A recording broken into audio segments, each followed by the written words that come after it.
Hello everyone, welcome to developing success. This is Neha Agrawal. So आज के इस लेक्चर में we are doing mapping series of Asia part 2। Part 1 में आपने west Asia and central Asia को अच्छे से सीखा था, including all the continents of the world. Part 2 में we are going to complete the south Asia, east Asia and north Asia with their water bodies also. So अच्छे से देखना है, important for all the competitive exams, because map pointing geography के लिए, history के लिए, international relations के लिए, हर चीज के लिए इंपॉर्टेंट होती है। So we have started with Asia in this mapping series and this is the portion of Asia which you are seeing. Asia में we completed the western part and also the central Asian part. So now we are moving to the South Asia. So South Asia में जाने के पहले we will see कि कौन सा portion south Asia है। So south Asia में countries like Afghanistan, Pakistan, India, Sri Lanka, Bangladesh, Bhutan, Nepal, ये सारी कंट्रीज है। सो ये जो पोर्शन मैंने अभी बनाया है, this is the south Asia. Then this portion is your East Asia, इसको बोलते हैं हम East Asia, and upper part को हम बोलते हैं North Asia. So North Asia में यहाँ पे भी दो कंट्रीज आएंगी और रेस्ट ऑफ द कंट्रीज इस रीजन में आएगी। So these are the three regions which we are going to do. Now we move on to South Asia. So south Asia में कितने कंट्रीज है? We have 8 countries in south Asia. So Afghanistan, Pakistan, India, Nepal, Bhutan, Bangladesh, Sri Lanka and Maldives. So all are the neighbouring countries of India which are the part of South Asia. और इसलिए इस portion को कभी कभी हम इंडियन सब कॉन्टिनेंट भी बोलते हैं। सो इंडियन सब कॉन्टिनेंट में अफगानिस्तान का capital Kabul, Pakistan Islamabad, India New Delhi, Nepal Kathmandu, Bhutan Thimphu, Bangladesh Dhaka, Sri Lanka Sri Jayawardene Pura Kotte, and Maldives की कैपिटल है Male. So these are the 8 countries in south Asia. Now if you see, we will see the water bodies in the South Asian part. So these are the water bodies. First is your Arabian Sea. So Arabian Sea का border West Asian countries के भी साथ है। कौन से West Asian? Yemen and Oman. And then it is bordering Pakistan and India. So these are the borders. Africa में भी दो Djibouti है and Somalia है, उसके कुछ parts Arabian Sea को touch करते हैं। Then we have Bay of Bengal. So Bay of Bengal में Sri Lanka, India, Bangladesh, Myanmar. So these countries have borders with Bay of Bengal. Apart from these bigger water bodies, we have small water bodies which we are going to see in the next slide. So यहाँ पर आप कुछ water bodies देखोगे। So पहला है Gulf of Kutch. So Gujarat के इस portion को अगर आप देख रहे हो, ये जो पानी है यहाँ पर जिसको मैंने अभी fill up कर दिया, that is Gulf of Kutch. Then this water is called as Gulf of Khambat. ठीक है। Then we have a narrow water channel here जिसको हम बोलते हैं स्पार्क स्ट्रेट, एंड उसके बाद नीचे ये जो एक एनक्लोज्ड वाटर हमें दिख रहा है, this is called as gulf of Mannar. Okay, so पहला gulf of Kutch, then we have gulf of Khambhat, Arabian sea this one, bay of Bengal this one, and then we have gulf of Mannar. So this is gulf of Mannar, then Park Strait. So this narrow water body is the Park Strait, and then Bay of Bengal, this is the Bay of Bengal. Apart from these water bodies, इसके अलावा और भी water bodies है, जैसे आप देख रहे हो ये है अंडमान निकोबार का आइलैंड, है ना। अंडमान निकोबार आइलैंड्स के अदर साइड, मतलब ईस्टर्न साइड पे we have Andaman sea. Okay, so Andaman sea का जो बॉर्डर है वो थाईलैंड के साथ भी है एंड थोड़ा सा हमारे म्यांमार के साथ भी है। So this portion is with Thailand and this portion is with Myanmar. So Andaman Sea is also a part of India because it has borders with the Andaman and Nicobar Islands also. So these are the water bodies of the South Asia. So South Asia की अगर हम बात करें तो we have a organization जिसका नाम है SAARC. SAARC मतलब South Asian Association for Regional Cooperation. Okay, it was founded in 1985. इसका वीडियो चैनल पे पूरा भी है, एक लिंक डिस्क्रिप्शन बॉक्स में डाल दूंगी, आप देख सकते हो। सार्क का पूरा एनालिसिस वीडियो है 1985, और इसकी हेडक्वार्टर जो है that is in Kathmandu. It is not a very successful organisation but it has definitely scope to revive the relations of India and its neighbouring countries.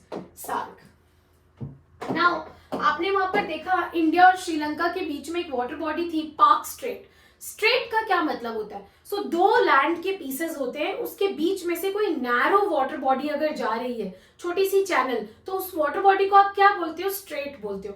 इसी स्ट्रेट को अगर आप उल्टा करके देखोगे कि दो साइड में आपने पानी ले लिया और बीच में लैंड की थोड़ी सी पोर्शन, सो वो जो छोटा सा पतला सा लैंड का पोर्शन है उसको आप बोलते हो isthmus.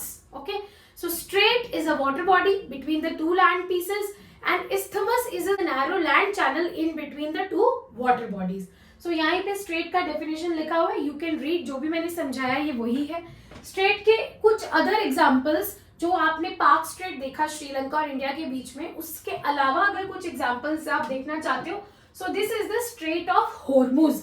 ये वेस्ट एशिया में भी हमने देखा था। So it is in between Iran and Oman. So आप सोचोगे कि यूएई लिखा है, बट टिप पे जो पोर्शन है वो टेरिटरी ओमान ने ऑक्यूपाई की हुई है। That is why Strait of Hormuz is in between Iran and Oman. Again another strait, if you want to see, Europe और अफ्रीका के बीच में एक स्ट्रेट है जो मेडिटेरेनियन सी को अटलांटिक ओशन से जोड़ता है। Okay, so that strait is known as Strait of Gibraltar. Okay, Strait of Gibraltar is in between the European continent and African continent and it connects Mediterranean and Atlantic Ocean. ठीक है, moving on to East Asia. So देखो East Asia में यहाँ पे we have written 5 countries, but बहुत बार आप देखोगे कि East Asia में सिर्फ 2 ही या 3 ही countries mention है, mainly 3 countries. So China, South Korea and Japan. These are regarded as East Asian countries by many geographers, and North Korea and Mongolia are regarded as North Asian countries. But इस subdivision में हमने इनको East Asia माना है. Okay? So पहले मैं इनकी capitals आपको बता देती हूँ. तो चाइना का capital सभी को पता होगा. It is Beijing. Then South Korea का capital will be Seoul. Japan is Tokyo. North Korea is Pyongyang, and Mongolia is Ulaanbaatar. So these are the capitals. Now where are these countries located? So first country you can see, this is the country China, जो आपको light yellow color में दिखाई दे रही है. So this is China, country number 1. Then this country, this is Japan, number 3. Then we have a island, this peninsula, which is known as Korean Peninsula, क्योंकि इसके 3 sides water body है, that is why peninsula. So ऊपर वाला जो part है that is North Korea, and नीचे वाला जो part है that is South Korea. 38 degree parallel latitude से ये दोनों कंट्री का डिवीजन हुआ है. Then this one is Mongolia, and these are the East Asian countries. So first is China, second is Japan, third is North Korea, fourth is South Korea, and fifth is Mongolia. इसको बोलते हो आप east Asia. Okay, सो ये countries आपको याद रखनी है. Capitals भी पूछे जा सकते हैं एग्जाम में, लोकेशन पॉइंट भी बहुत कुछ आप आंसर कर पाओगे अगर आपको लोकेशन क्लियर है. तो ईस्ट एशिया में वाटर बॉडीज कौन सी है? देखो, अगर आप जापान को और नॉर्थ कोरिया को, साउथ कोरिया को ईस्ट कंसिडर कर रहे हो, तो सी ऑफ जापान जो है वो आपका ईस्ट एशियन वाटर बॉडी होता है. सो ये जो सी ऑफ जापान है, इसके कितने बॉर्डर्स हो गए? देखो, रशिया है, जापान है, North Korea and South Korea. So Sea of Japan. Then you have Yellow Sea. So this is the Yellow Sea. Okay. So Yellow Sea के कितने borders है? China, North Korea and South Korea. So it is a kind of enclosed sea. Then you have East China Sea. So East China में borders है South Korea, Japan and China.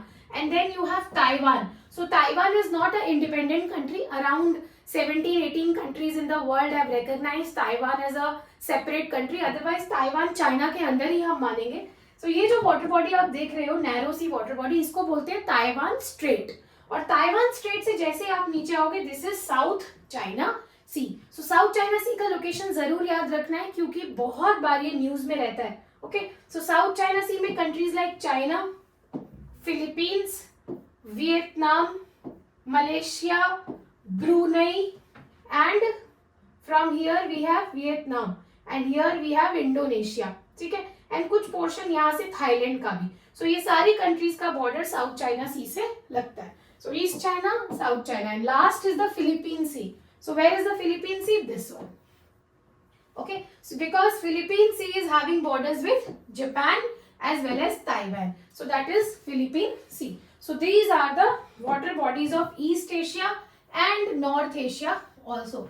अच्छे से याद करना, Atlas से जरूर देखना ताकि चीजें बहुत अच्छे से क्लियर हो जाए. Okay, now moving on to North Asia. तो नॉर्थ एशिया में कितनी कंट्रीज बच गई? सी दिस कंट्री ऊपर वाली which is called as Russia, and then you have two countries here. So याद है आपको पार्ट 1 में मैंने इस तरह आपको टर्की बताया था, and we have two countries here. So one country is Georgia, another is Armenia. So Georgia की जो कैपिटल है वो है तबिलिसी, एंड अर्मेनिया की जो कैपिटल है वो है Yerevan. Okay, and then Russia की जो कैपिटल है that is Moscow. But let me tell you, Moscow Asia में नहीं है, मॉस्को कहाँ है? यूरोप में. अब आप कंफ्यूज हो जाओगे कि मैम आप अभी बोल रहे हो कि नॉर्थ एशिया में रशिया आता है लेकिन मॉस्को यूरोप में है. नहीं, बात ऐसी है कि जो कंट्री है रशिया उस लेंथ एंड ब्रेथ में बहुत ज्यादा बड़ी है. तो रशिया का कुछ छोटा सा पार्ट यूरोप में है और रशिया का एक बड़ा पार्ट एशिया में है. इसीलिए रशिया को यूरेशियन कंट्री बोला जाता है. Europe plus Asia, that is Eurasia. Okay, so इस मैप से इसको हम समझेंगे यहाँ पर. So as you can see this is the physical map of Asia, and यहाँ आप एक माउंटेन चेन देख रहे हो और इस माउंटेन का नाम है Ural mountains. Okay, Ural mountains के इस साइड में जो बचा हुआ पोर्शन ऑफ रशिया है, सो यूराल माउंटेन्स के वेस्टर्न साइड में this Russia is in Europe, and यहीं पे इनकी कैपिटल लोकेटेड है मॉस्को. एंड ये जो बड़ा पार्ट है रशिया का this is located in Asia. So what you call it? Eurasia. So it is a Eurasian country. ठीक है, Russia is a Eurasian country. Why? Because your थोड़ा part is in Europe and another part is in Asia. ठीक है, so that is why it is called a Eurasian country, and the capital of Russia is located in the European continent. So यहाँ से we can see what part we have completed. So we completed our South Asia. So this is our South Asia. Okay, 8 countries, and then we completed our East Asia. So this is our East Asia. And then we completed the North Asia, जिसमें क्या आता है? Russia, and 2 countries here, Georgia and Armenia. So Georgia की जो border है वो Black Sea के साथ टच हो रही है. So we have Black Sea here, Black Sea के साथ टच हो रही है, and Armenia is a landlocked country. Okay, so these two are the North Asian countries with Russia. Now we have one more topic to do, and that is Turkey. So Turkey, why are we doing Turkey? Because Turkey is also a Eurasian country. क्यों है Turkey Eurasian country? Same thing. Turkey का जो ये वाला part है, this small part, this is in Europe, and the bigger part of Turkey country, which is a West Asian country, Turkey का जो bigger part है वो कहाँ पर है? एशिया में है. So हो गया ना Eurasian country. Now यहाँ पर क्या क्या आपको remember करना है? जो एशियन टर्की है एंड यूरोपियन टर्की, उसके बीच में एक वाटर बॉडी है लाइक दिस. ये water body black C and this sea, इस सी का नाम है sea of Marmara. Sea of Marmara. So black C and C of Marmara को ये पर्टिकुलर स्ट्रेट कनेक्ट करती है, और इस स्ट्रेट का क्या नाम है? Bosphorus straight. ओके, सो बॉस्फोरस स्ट्रेट पे एक ब्रिज बना हुआ है जो एशिया एंड यूरोप को कनेक्ट करता है. एशिया एंड यूरोप को कनेक्ट करता है Bosphorus straight. Okay, and Bosphorus straight में कौन सी 2 सी का वाटर मिल रहा है? That is Black C and C of Marmara. इसी बॉस्फोरस स्ट्रेट के बैंक्स पे we have a city called Istanbul. So this is the city of Istanbul. So Istanbul को किस नाम से आप जानते हैं? Gateway. This is the city which is gateway to Europe. So it is gateway to Europe from Asia. ठीक है, gateway to Europe from Asia. Apart from this, Istanbul की जो city है वो खुद 2 parts में divided है. So one parts fall in Asia, another part fall in Europe. So a particular city which is divided among 2 continents is Istanbul, and a small portion, this portion of Turkey is in Europe. Bigger portion of Turkey is in Asia. That is why it is also called Eurasian country. Okay. So this was all about this lecture. Next lecture Asia part 3 में हम important कौन सा करने जा रहे हैं, south east Asia, जो सबसे इम्पोर्टेंट है, और उसमें सारे वाटर बॉडीज करेंगे, और उसमें मैं आपको साउथ चाइना वाला इशू भी थोड़ा सा ब्रीफ कर दूंगी. ओके, टिल देन एटलस लीजिए, एटलस उठाइए और बहुत अच्छे से इन कंट्रीज को रिवाइज कर लीजिए. Thank you so much and take care.